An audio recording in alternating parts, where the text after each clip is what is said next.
Тежок мирис, распаднати плочки, стар инвентари, влажни ѕидови. Во вакви услови веќе 13 години минуваат деновите на Скадринка Стаматовска.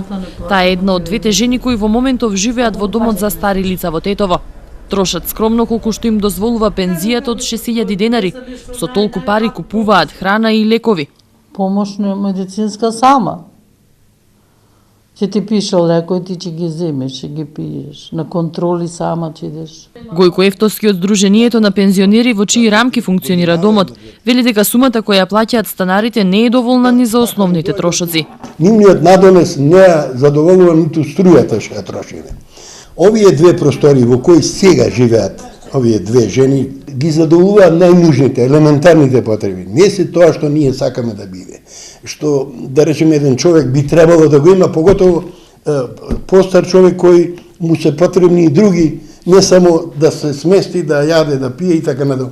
Значи, условите не се најдобри. Во Тетово во моментов нема невладина организација која работи проекти за помош на стари лица. Според традицијата на семејно живење во Македонија, за нив главно се грижат нивните потомци.